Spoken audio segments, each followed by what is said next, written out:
বুঝাইলে মন বাড়ি বুঝিস না তুই কোন জঙ্গলের পাখি রে। আজ মন মর চল চল রে, আজ মন মর চল চল রে ভাই, ঝরে দুটি আঁখি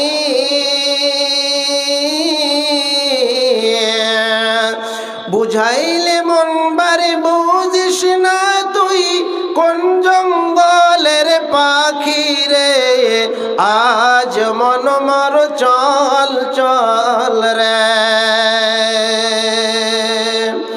কাঁচা বাঁশের খাট পালঙ্ক শুকনো পাটের দড়ে,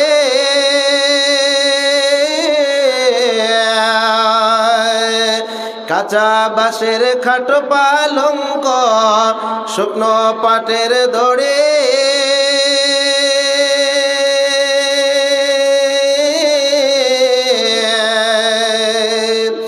আত্মীয় স্বজন সবাই মিলে সবাই রেখে আসবে আপন বাড়ি রে।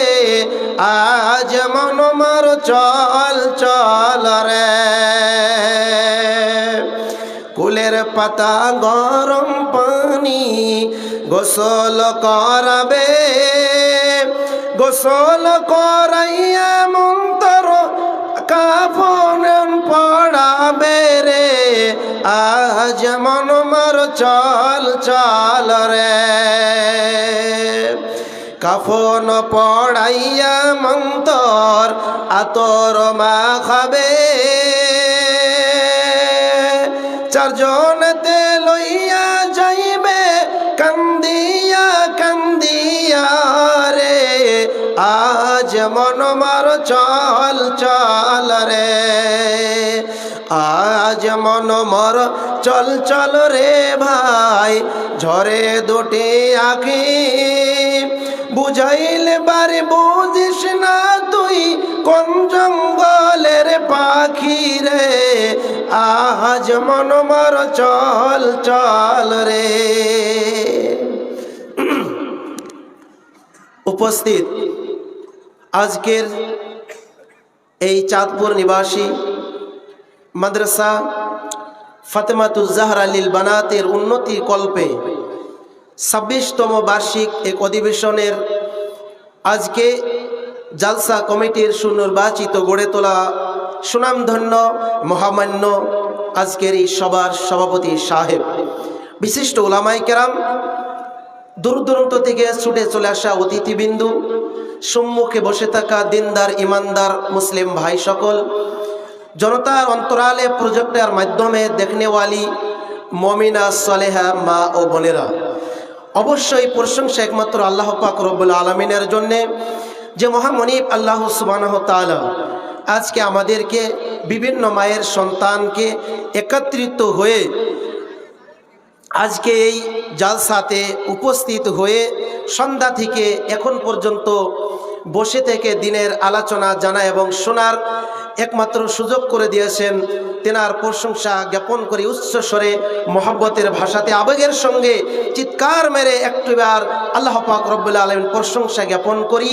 সকলেই বলুন আলহামদুলিল্লাহ। আল্লাহ পাক রব্বুল আলামিনের প্রশংসার পরেই আমাদের যিনি ধর্মের গুরু, ধর্মের নেতা, তাজদারে মাদানী, নবিকুল শিরোমণি, ইমামুল আম্বিয়া, নবী আহমদ, নবী মুহাম্মদ, নবী মক্কি, নবী মাদানী, নবী মুহাম্মদ রাসূলুল্লাহ সাল্লাল্লাহু আলাইহি সাল্লামের প্রতি ওয়াজসুর দ্বারাই দরুদ ও সালাম বর্ষিত হোক। আল্লাহুম্মা সাল্লি আলাইহি, আল্লাহুম্মা বারিক আলাইহি। সম্মানিত ভাই এবং সম্মানিতা মা ও বোনেরা, পবিত্র কালামুল্লাহ থেকে 3টি জায়গা থেকে আয়াত পরিবেশন করেছি এবং হাদিস নববী থেকে একটি হাদিস আপনাদের সম্মুখে পরিবেশন করেছে। অত্র 3টি আয়াত এবং উল্লেখিত হাদিসকে কেন্দ্রবিন্দু রেখে আজকে আলোচনা এমন এক গতির ধারাতে নিয়ে যাব যে আলোচনা আমাদের পুরুষ ভাইদের অর্থাৎ বিশেষ করে আমাদের ইয়ং জেনারেশন যুবক ভাইদের জন্য প্রযোজ্য, যুবক ভাইদের জন্য দরকার এবং এমন দরকার একেবারে ইম্পর্টেন্ট। শুনলে আলহামদুলিল্লাহ কিছু লাভ আছে, আর না শুনলে একেবারে কোনো লাভ নেই।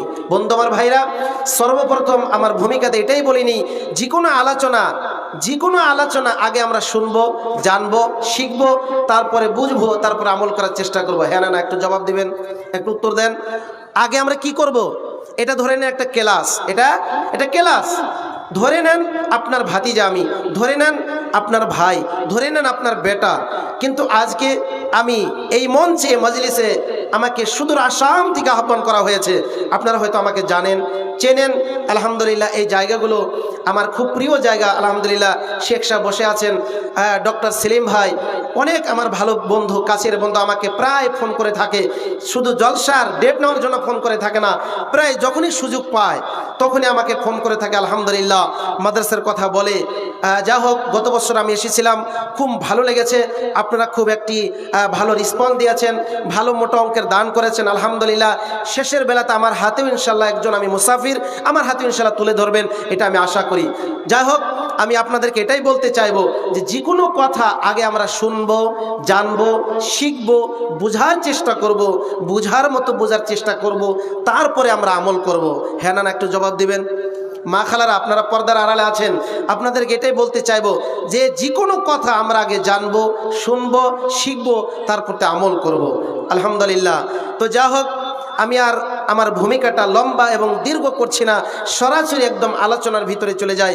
আজকের আলোচনা কিছু আমাদের যুবক ভাইদের সম্পর্কে থাকবে, কিছু আমাদের মা বোনদের সম্পর্কে থাকবে ইনশাল্লাহ।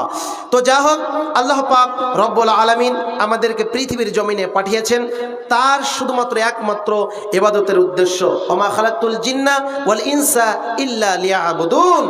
আমি মানব এবং জিন জাতিকে এই জন্য সৃষ্টি করলাম যাতে করে আমাকে উপাসনা করে, আমাকে যেন ইবাদত করতে পারে, আমাকে যেন আনুগত্য করে, অনুকরণ করে। তো বন্ধু আমার ভাইরা, তো আমরা সে পথে আছি, সে পথের পথিক। কিন্তু আমাদের সমাজের এমন হালাত হয়ে গেছে, আমাদের সমাজের এমন দুরবস্থা হয়ে গেছে, বিশেষ করে ইয়ং জেনারেশন, আমাদের যে যুবক ভাইরা একেবারেই একদম পথদলিত, অপমানিত, লজ্জিত এবং বেহায়া বেপনা হয়ে গেছে। বন্ধু আমার ভাইরা, আজকে আমরা নোংরামির দিকে চলে গেছি। আমরা যেগুলো কাজ করলে একেবারে গুনাহ হয়ে যাবে, যেগুলো কাজ করলে পাপে লিপ্ত হয়ে যাবে, সেগুলো কাজ আমরা করে বেড়াই। সেটি প্রকাশ্য হোক কিংবা গোপনে হোক, প্রকাশ্য হোক কিংবা গোপনে হোক, একদম সরাসরি সামনে হোক কিংবা আড়াইলে হোক, এইভাবে আমরা গুনাহ করতে চলেছি। বন্ধু আমার ভাইরা, একটি কথা মাথায় রাখবেন, শয়তান কিন্তু আপনাকে সব সময় কুমন্ত্রণা দেয়। শয়তান কিন্তু আপনাদেরকে কোনো ভালো রাস্তা দেখাবে না।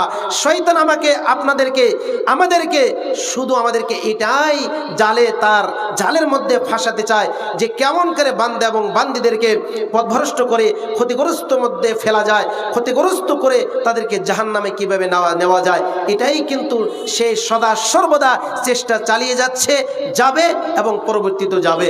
বন্ধু আমার ভাইরা, তো আমাদেরকে এদিকে খেয়াল করতে হবে, যখনই আমরা গুনাহ করতে যাইব তখন যেন এক আল্লাহ পাক রব্বুল আলামিনকে যেন স্মরণ করি, যে আল্লাহ আমাদেরকে সৃষ্টি করেছেন, যে আল্লাহর দেওয়া রিজিকে আমরা ভক্ষণ করছি, যে আল্লাহর নিয়ামত, অসংখ্য নিয়ামত আমরা পৃথিবীর জমিনে কল্পনা করতে পারবো না, হিসাব করতেও পারবো না। আল্লাহ পাক রব্বুল আলামিন বলে দিয়েছেন, ওয়াইন তাউদ্দু নি'মাতাল্লাহি লা তুহসুহা। পৃথিবীর জমিনে যত আমার নিয়ামত আছে, অগণন নিয়ামত আছে, সেই নিয়ামতকে শেষ করে একটা করে গুনে শেষ করতে পারবে না। আমার অসংখ্য নিয়ামত রয়ে গেছে। বন্ধু আমার ভাইরা, তো পৃথিবীর জমিনে দুটি রাস্তা আছে ভাই। মানুষকে হেদায়েতের পথ যেটা, সহজ সরল পথ যেটা, সেই পথের প্রতীক হতে হবে। সেই পথের প্রতীক যদি আমরা না হই, তাহলে আপনি জেনে নেন যে আমরা ভুল পথে আছি, আমরা পথভ্রষ্টের মধ্যে আছি, আমরা ক্ষতিগ্রস্তর মধ্যে আছি। পৃথিবীর জমিনে দুটি পথ আছে, একটি হলো আল্লাহ এবং আল্লাহ রাসূলের পথ, আর অপরটি হলো শয়তানের পথ। তো আমরা শয়তানের পথকে কি করছি? অনুসরণ করছি। বন্ধু আমার ভাইরা, শয়তানের পথ যদি অনুসরণ না করে আল্লাহর পথ, রাসূলের পথকে যদি কেন্দ্র করে আমাদের জীবনটা যদি পরিবর্তন করতে পারি, সাজাতে পারি, তাহলে অবশ্যই কোরআন এবং হাদিসের মাধ্যম দিয়ে যদি আমাদের জীবনটাকে সাজাতে পারি, গোটাতে পারি, তাহলে অবশ্যই জেনে নেবেন, শুনে রাখবেন, মনে রাখবেন, আল্লাহ পাক রব্বুল আলামিন আমাদেরকে কশ্চিন কালেও জাহান্নামে ঠেলে দিতে পারেন না, পাবেনও না। আমাদেরকে সরাসরি জান্নাতে করে দেবেন। সেই জান্নাতের রাস্তা কোনটি?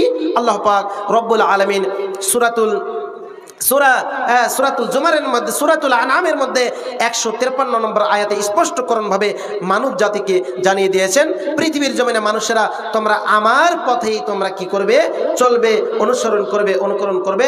দেখেন আল্লাহ পাক রব্বুল আলামিন কি বলছেন, বিসমিল্লাহ